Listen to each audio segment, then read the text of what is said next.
Asosiasi Pemerintah Desa Seluruh Indonesia atau APDESI menggelar aksi damai di depan gedung DPR RI Jakarta. Aksi damai diikuti oleh perwakilan kepala desa di seluruh Indonesia. Aksi diikuti oleh DPC, DPD, dan DPP APDESI di seluruh Indonesia untuk mengawal revisi Undang-Undang Nomor 6 Tahun 2014 tentang desa yang tengah digodok oleh DPR RI. Dua poin yang disorot yakni soal perpanjangan masa jabatan kepala desa serta penambahan alokasi dana desa. Sebelumnya, APDESI juga sudah pernah berunjuk rasa di awal tahun 2023. Saat itu, perpanjangan masa jabatan kepala desa jadi salah satu tuntutan kepada DPR RI dan pemerintah.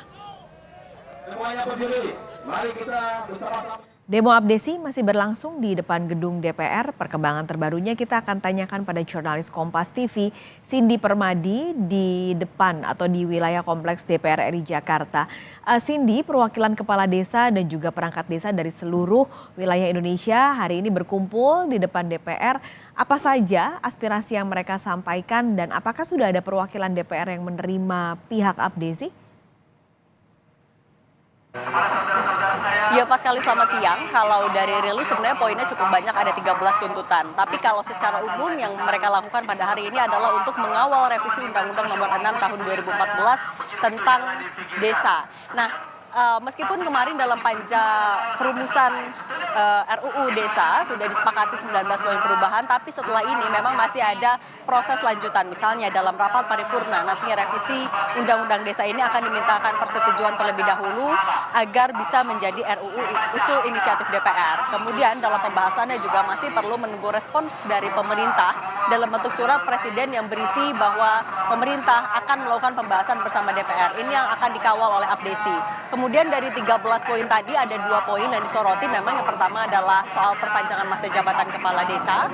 Yang kedua adalah soal alokasi dana desa.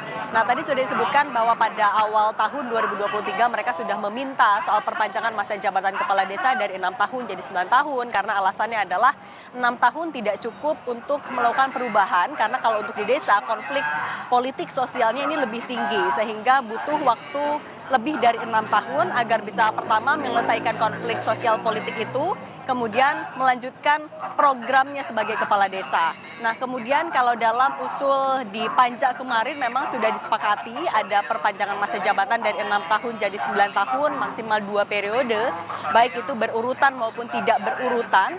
Dan dalam masa peralihannya untuk kepala desa yang sudah menjabat selama 2 periode dengan jabatan 6 tahun kemarin masih bisa mencalonkan 1 kali lagi dengan 9 tahun. Ini yang menjadi kalau kita akumulasi kepala desa bisa menjabat selama 21 tahun dan nantinya ketentuan ini akan langsung berlaku saat Undang-Undang Desa disahkan. Kemudian yang nomor 2 adalah soal alokasi dana desa. Kalau saat ini rata-rata desa mendapatkan 8,3% dari total dana transfer daerah atau sekitar 1 miliar rupiah.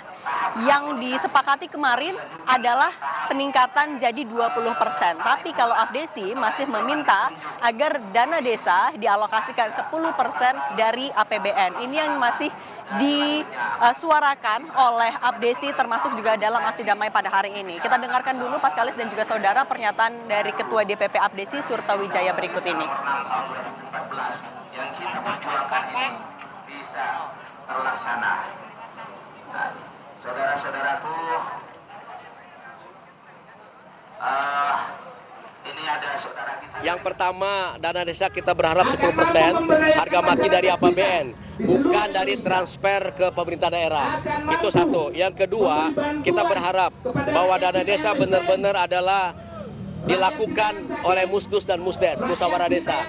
Karena desa lah yang tahu persoalan tentang pembangunan desa, tentang orang miskin, tentang anak yatim, tentang fakir miskin, tentang jalan setapak, tentang posyandu gizi buruk, ya kan, tentang stunting. Itu desa yang tahu. Harapan kita berubah terbalik jadi 70% diatur oleh desa, 30% oleh pemerintah. Apa yang harus disampaikan oleh dia kepada desa. Ini adalah jeritan hati masyarakat desa yang selama ini benar-benar dirasakan. Seperti apa gaji kepala desa, perangkat desa, BPD, PM Karang Taruna, ya kan, kecil, bahkan lebih besar pendamping desa ketimbang kepala desa dan perangkat desa. Ini perlu bagaimana akan lebih baik, bukan hanya tuntutan kinerja yang harus dikedepankan. kedepankan, tapi kesejahteraan pun penting. Terlebih-lebih perubahan masyarakat desa ke depan lebih baik, mindsetnya, pola pikirnya, biar benar-benar besok ke depan Indonesia maju dari desa. Sesuai dengan harapan Pak Presiden, Pak Jokowi, membangun Indonesia dari pikiran. Itu harapan saya. Terima kasih. Ya tadi pas kali soal alokasi dana desa, kalau alasan dari Abdesi adalah karena desa masih membutuhkan dana yang lebih banyak lagi untuk infrastruktur, kesehatan, kesejahteraan, yang mana kalau mereka menilai kesejahteraan dari desa nanti juga akan berdampak pada kesejahteraan secara tingkat nasional. Kemudian tadi perwakilan Abdesi juga sudah diterima oleh Wakil Ketua DPR RI Sufmi Dasko di ruang pimpinan lantai 4. Sudah selesai pertemuannya sekitar 30-40 menit. Tadi kalau kita dengar sedikit, hasilnya adalah nanti DPR akan menggodok lagi, akan mendengarkan dan juga membahas lebih lanjut soal permintaan dari Abdesi ini, Paskalis. Ini kalau melihat tadi jumlahnya, ada perkiraan jumlah peserta yang ikut aksi pada hari ini semakin siang kan semakin banyak yang hadir. Nah, apakah ada pengalihan arus lalu lintas atau rekayasa kendaraan umum yang juga melintas di area kawasan DPR? Ya, Paskalis, memang kalau targetnya mencapai sekitar 50.000 orang. Tapi kalau kita lihat hingga siang hari ini jumlahnya masih jauh di bawah itu, sehingga rekayasa lalu lintas masih belum diterapkan. Tapi memang kalau kita pantau untuk lalu lintas, tidak bisa dihindari adanya antrian kendaraan karena untuk kendaraan yang melintas roda 4 maupun juga roda 2 hanya mengambil satu jalur saja di Jalan Gatsu, juga mengambil jalur busway. Nah, kemudian kalau untuk rekayasa lalu lintas nantinya akan disesuaikan dengan jumlah massa. Sekali lagi karena untuk massa yang hadir pada siang hari ini masih bisa tertampung di depan gerbang DPR RI sehingga belum diberlakukan. Tapi jika jumlah massa nantinya semakin menambah, nantinya rekayasa lalu lintas yang disiapkan adalah menutup di Jalan Gatsu untuk dari arah timur menuju barat atau dari arah Cawang menuju Selipi. Kemudian kendaraan akan diarahkan ke Jalan Gerbang Pemuda lewat Pangkal Senayan. Kemudian juga kendaraan dari dalam tol yang mau keluar di depan DPR RI nantinya akan diarahkan untuk keluar di area Selipi, Paskalis. Baik, terima kasih Cindy Permadi melaporkan langsung dari kawasan DPR RI Jakarta.